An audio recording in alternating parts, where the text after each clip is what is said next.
Major funding for Carolina Business Review is provided by Grant Thornton, an international accounting, tax, and business advisory organization dedicated to serving middle-market companies. Grant Thornton, a passion for the business of accounting. Novant Health, including Presbyterian in Charlotte and Forsyth in Winston-Salem, are affiliate heart hospitals of the Cleveland Clinic, consistently ranked #1 in the nation for heart care.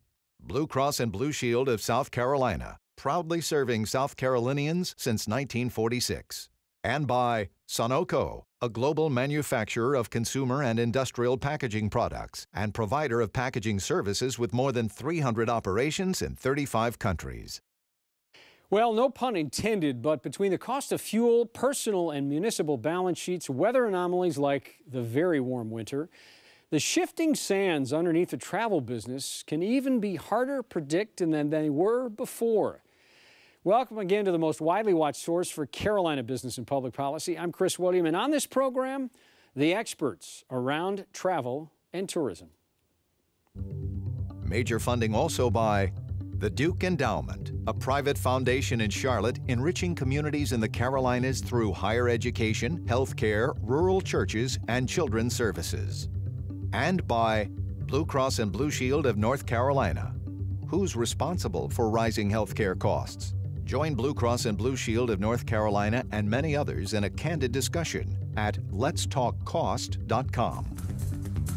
This edition of Carolina Business Review was recorded June 8, 2012. On this week's program, Kit Cramer of the Asheville Area Chamber of Commerce, Brad Dean of the Myrtle Beach Area Chamber of Commerce, Lynn Minges of the North Carolina Department of Commerce, and Chris Stone of the Greenville Convention and Visitors Bureau.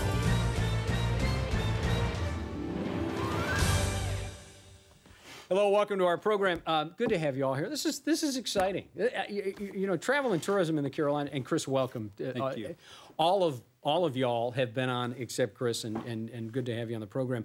But travel and tourism has been one of those industries that you know, seems to be weather resistant to a large degree. It's certainly one of, if not the largest, certainly the largest industry in the Carolinas, and everyone watches it, or a lot of people are certainly affected by it.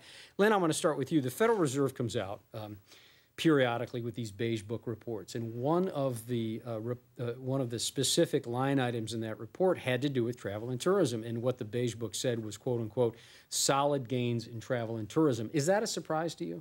Not at all. We've seen good growth in travel and tourism over the last couple of years in North Carolina. I suspect the same in South Carolina. Our industry's been pretty resilient, even during an economic downturn, but it's getting stronger and things are improving, and consumer confidence is getting better. The job numbers are getting better, and we're certainly seeing that in all aspects of travel and tourism. Do you feel like travel and tourism is ahead where it was a year ago? Oh, we definitely are. Are you ahead of expectations, too? Well, we had forecasted growth. We were up about 8% in 2011, and already this year we're tracking along about the same. So we're having a good year. Brad, what's your take? Yeah, we're seeing a great year this year in the Myrtle Beach area. Of course, we invested a lot more in marketing over the last couple of years, and that's helped to grow. But I think what we're seeing so far this year, Chris, is a great sign. More people coming, and those who are coming are staying a little bit longer, spending a little bit more. I think that has a lot to do not only with the marketing and the appeal of the Carolinas, but the affordability of the destinations in North and South Carolina. You can't find a better bargain vacation than you can in North and South Carolina. Mm-hmm. You know, let's move over to the other. Let's move to the upstate, and let's move to Western North Carolina. You know, you're connected at the hip, so you've got to see a lot of the trends. Does any of this ring a bell with you? Oh, yeah, absolutely. Well, we had a great winter. It was wonderful for us, so our numbers are up. And which is surprising, Kit. I'm sorry to interrupt you, but you would think a warm winter in the mountains is not a great winter. People want to go up there for the winter sports. Well, specifically for Asheville, it's great because people want to come to Asheville and eat and spend money, and we're all about that. Yeah, okay. Chris? We've seen a really nice comeback with business travel. So that piece for us in Greenville has been significantly really important for us. And then I think the redo of our downtown has really created some demand for people coming in over the weekends, coming in to attend festivals and see our great community. And then thirdly, the Southwest Airlines. So that's been a real boon for us in terms of air travel, getting people in and out. You know, I want to key off of something that you said, Chris, and please, any of you, Lynn, I'll start with you. But when you talk to some of the regions in the Old North State, and municipalities and cities, local governments are now going through budgets for 2013 and setting those up. Do you feel like when you have these conversations, do you get the sense from whether they're travel and tourism executives or not, do you get the sense that we're through the crisis part of this? Or is there still a lot of lingering around, well, is it a crisis? Do we feel like it's a crisis? What's the sense you get? I get a sense that we're through the worst of it, that things are getting better. Most of our local tourism authorities in each of North Carolina's 100 counties are funded by a local occupancy tax. So as Brad was mentioning earlier, as room rates continue to increase and the tax on those room rates increase, as we're seeing more visitors coming in, their revenues are greater and they have more money to market with. Where we're still seeing a little bit of a challenge is at the state level. I'm funded by General Fund, the Division of Tourism, and those state tax dollars are still down a bit, and so our funding has not rebounded quite yet. We're anxious for that to happen, but all in all, I sense around the state budgets are pretty solid. Do you get the sense in what is going to be a pretty critical election year in North Carolina? I mean, clearly a lot of eyes are on North Carolina, not just around the DNC, Lynn, but are you going to get any public policy relief, any chance to get some of those dollars that you want? Well, the North Carolina House has allocated or recommended an additional $500,000 for our budget, so that's certainly a positive sign. The Senate's still discussing budget right now, but we would hope that maybe there'd be some investment there. I think both sides of the aisle believe in travel and tourism. It's just simply we've been behind the 8 ball for several years now with a budget deficit, trying to plug that hole. And we, all had to do more with less. But we're anxious as the economy rebounds, the state budget situation gets better. Hopefully there'll be more investment in travel and tourism. It certainly yields big dividends. Chris, we've also got to really step up our game to be more savvy from the business standpoint of showing our investment. Showing the return on our investment. So without question, we're an industry that can bring revenue in. And now we need the proper investment to bring that revenue in. But all of us are making real solid gains. We return $25 to $30 for every dollar that is put into the investment in terms of showcasing our community and doing marketing. And you can, Chris, you can itemize that out. Sure, you can show on a balance sheet tourism dollars invested to what's come back into the community. Well, in our case, if tourism wasn't there, every household in Buncombe County would have to pay an additional $360 in taxes, because from property taxes as well as sales tax, fully a third of the retail purchases come from visitors. So that it has a big impact on the entire tax base, which then offsets what some of the locals would have to spend. Yeah, if you think about it, most of the people who come to our state and into our communities are coming from other places. They're coming here, they choose to spend money in our local economies. Every day in North Carolina, visitors pump $43 million into our state's economy. Just the state sales tax revenue from that is $3 million every day. Every day. And those are people from New York and from Florida and from Ohio and Pennsylvania who choose to come to our 2 states to spend money and do the things that Kip said. They support jobs for our state citizens, and they're creating tax revenue. So to the Myrtle Beach example of that, you've got a 1% sales tax that was, and it is a sales tax, am I correct about that? It started in 2009, was going to go for 10 years. It's an interesting tax because it's raised so much money, but it's also accretive to those who live in the county, in Horry County, and in the city of Myrtle Beach. So it looks like a win-win. Are these the kind of more unique ways you're going to be able to raise money and less coming from the State House in Columbia? Yeah, I think the 2 changes we've seen is we cannot just depend upon state funding. That's important, but we've got to keep our state tourism agencies and these other tourism authorities well funded, and it's got to come from other sources, private as well as public. The other thing, Chris, I think oftentimes people don't appreciate that tourism really is an export. Just what we're importing is money, and we're exporting smiles and memories, and those are easy to take advantage of. In Myrtle Beach, we faced some very serious declines. City Council and the local delegation took a bold action. They did what the old business adage was tested when they say, when business drops, the first thing you should do is invest more in your marketing, not less. And it's proven, not only has that paid off with a huge return on investment, it wiped out property taxes in the Myrtle Beach area. And frankly, now they're looking at extending it, making it permanent. We never thought 3 years into it that would be the discussion. Wait a minute. Go back to this. It wiped out property taxes? Yeah, what they did is they invested this money, and they said 80% residential of it property has taxes? to go into tourism promotion, and the remaining portion can go in to reduce residential property taxes As a or credit? pay for personal property taxes. So the residents of Myrtle Beach got the largest property tax cut in state history. 90% of residential property taxes went away. And the remaining dollars that have paid for a new boardwalk and perhaps expansion of other facilities. Now, Myrtle Beach is unique, but I think it goes to show you with public and private dollars matched, the investment in tourism-related infrastructure and tourism marketing can yield great results. And the great thing is those dollars are being spent in places we weren't before, bringing new visitors to the Carolinas, and some of those new visitors will eventually become property buyers. Why couldn't you do something like that in Asheville, or have you? We have a occupancy, it's a 4% on hotel rooms. And those dollars all go into either marketing or 1% goes towards capital improvements in the city. So we've built soccer fields in the effort to attract more tourism types of activities. We've improved the Civic Center, or we've built a park downtown. There are any number of things we've been able to do with that. Tourism Product Development Fund is what we call it. So as you get more creative with these pools of money, and you find revenue sources that clearly are positive for the residents in Myrtle Beach, I guess the question becomes, how do you keep the intent pure for what those funds were used for? Because anytime you start getting a pool of money, it is a constant battle. Right. It's a constant so how do you battle. do it? I guess how do you do it? Well, I think what you've got to do is clearly delineate what, from a tourism standpoint, what can help you draw people into your community? What can help you from a business standpoint in terms of bringing in new businesses or entrepreneurial businesses?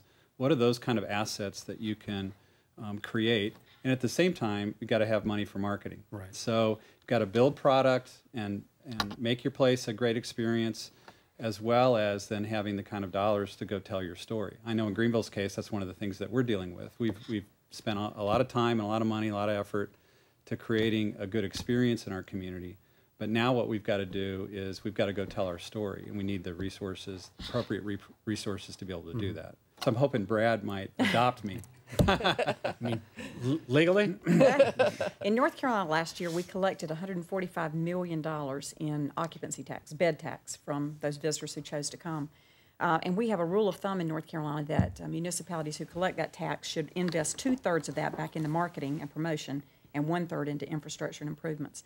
And by and large, that rule holds true around the state. Most municipalities adhere to that, and that served us well. It's a good rule of thumb, and has helped us grow our business. And so, Lynn, on the more state level, on the more, the 10,000-foot level, so how do you protect that occupancy? When that pool starts getting pretty big, and especially in a state where North Carolina, where you've got, for the first time in 100 years, you got Republicans controlling right. The General Assembly, and they're looking for pools of money. How do you protect that, and how do you say, listen, guys, this really has to be for tourism?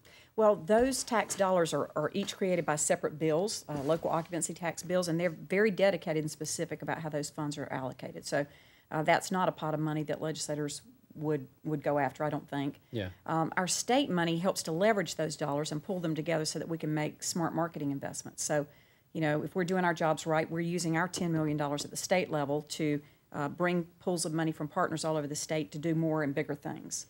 I think in South Carolina, Chris, what we've seen is probably one of the best public-private partnerships that's ever been created in our state, was the public-private partnership where 2 private dollars go in to match 1 public dollar. And that gives the state agency more leverage. So now you have more dollars coming in, and it also keeps the private sector involved. If you're just handing out public dollars, you do have the risk that eventually the goals start to change or you get off path. But when the private businesses that have to benefit to continue to invest are at the table, sharing public and private funds and guiding all of that investment, you've got a much greater advantage and more opportunity to keep that sustainable return coming. You get the sense that the public policy for your industry has gotten better this year? And I mean, is it going in a good direction? Or are you still having to swim upstream to sell?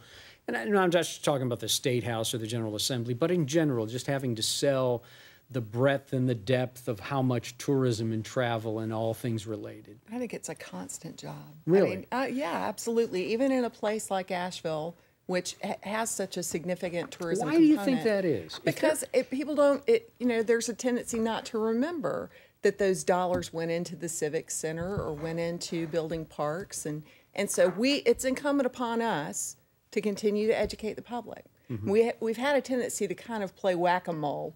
Have you ever played that game? Yeah, right. When the issue pops up, we whack it. Well, instead, we're trying to work to get ahead of it so that we don't have to play whack-a-mole with it, and make sure that people understand that tourism is a very important component of a balanced economy, especially in our case. Do you have to still work as hard, Chris? We do. We again, as an emerging destination, so the first things first for us is just the education of what tourism brings to the table and why it's important and why it adds quality of life enhancements to our own community. We're a place that never really thought of itself as a spot where people would want to come and travel and spend time in. And so what we've created has been a really great destination where people are now choosing to come spend some time with us other than just business travelers. And so that's been a real great opportunity for us, but one that locally our own people didn't really even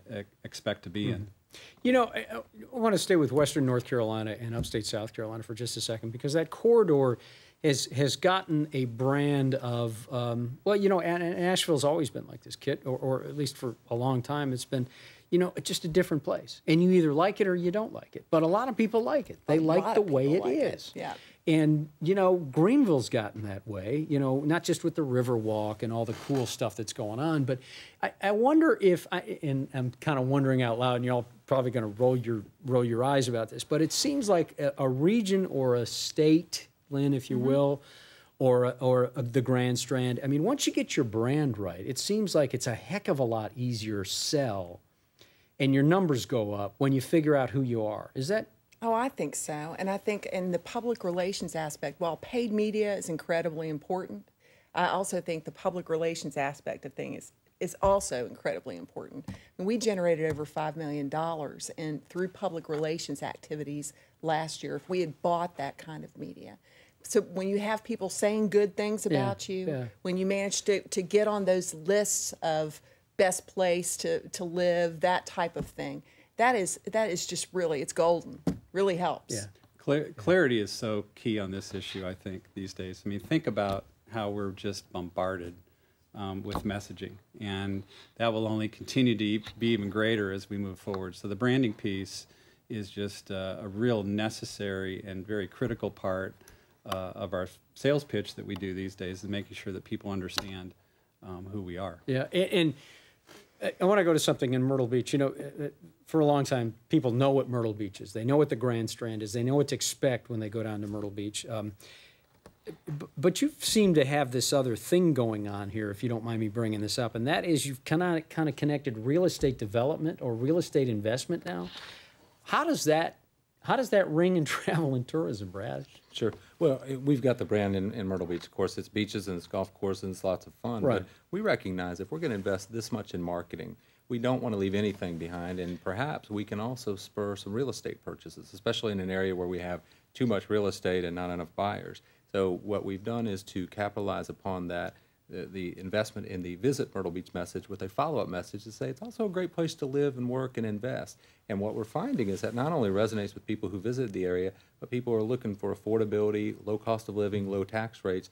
Now they've piqued their interest, they might actually consider the Myrtle Beach area for a real estate investment. And if they do that, that helps bring in even more dollars to the community. So how critical is brand in this?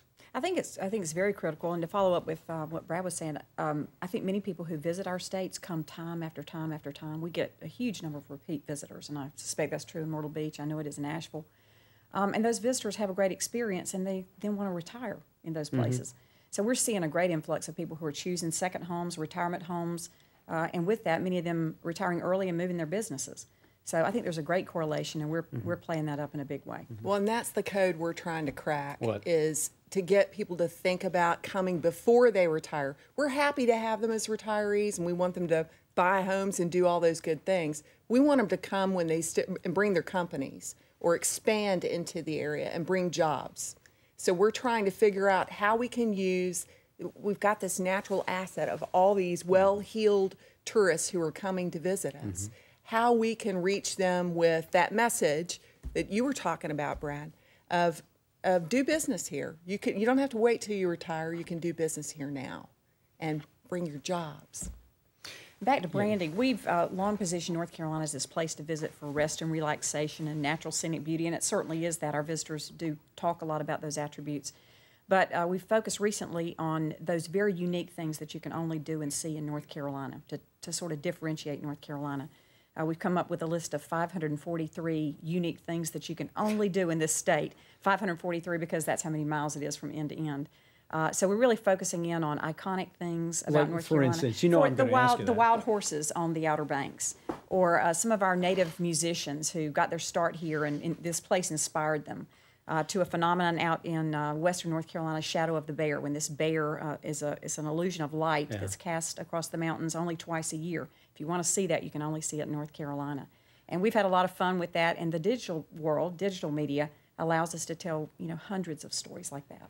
How do you separate out the good fortune that the Carolinas have had when it comes to in-migration? I mean, not to take anything away from you, but I think if you took out the component of a progressive travel and tourism, you're going to have just some percentage of folks coming down here for the weather, for the economy, for the views, take your pick. But I guess how do you separate that out, and how do you measure what would naturally occur, Brad, and how do you know what is because of what you and your group or your association did? Well, I think that's a very good question, and a particularly important point for destinations that are trying to grow, because as you invest more money, there is an assumption that you're going to get some spillover with the existing tourism. What we actually do when we measure the return on investment is to gauge, are these new visitors? Have they ever visited here before? Have they visited here but maybe not in recent years? And that helps us measure not only the impact we're having overall, but did we move the meter in the short term, particularly with a visitor that hadn't visited before? And as Lynn mentioned, differentiation is key. If you're known for beaches and golf courses, but you got to bring them for another reason, you want to measure and make sure that that impact is working. Otherwise, you might mislead yourself in good times and find yourself falling behind in bad times. I want to jump back to you on something, and I know we're jumping around here, but there's so much around this big fuzzy ball of tourism that you can connect into. Brad, we were talking about the real estate message that you had sent out, or the investment in the community through a real estate. Is there low-hanging fruit, Kit, in this connection between entrepreneurialism and tourism? And I specifically think of the New Belgium Brewery that's shown up in Buncombe County. Is it Sierra Nevada? Sierra Nevada's in Henderson County, yep. So what's the connection there? Well, in our case, very specific connection to tourism, because there was this Beer City USA poll, totally unscientific. Who did it? And who set it up? I can't remember. There's a gentleman who has set it up. I should know his name, but it's unscientific, but it is very competitive. The cities that get involved are all about it. So we were in head-to-head competition with Portland, for example, and we won 3 years in a row. We tied this year with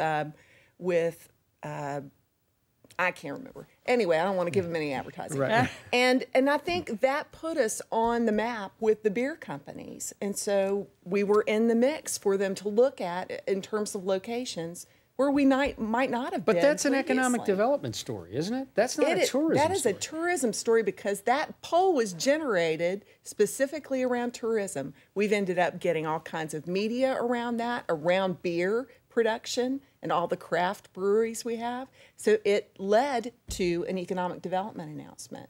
And I love that, because we've built our whole economic strategy around capitalizing on assets that currently exist. Tourism is one of those assets we have. We know that unless something really bad happens, we're going to have a lot of people coming to visit us. So what's and we have about a minute left, what's the low-hanging fruit for Greenville then, in that way? I'd say the low-hanging fruit for us is the place that we've created.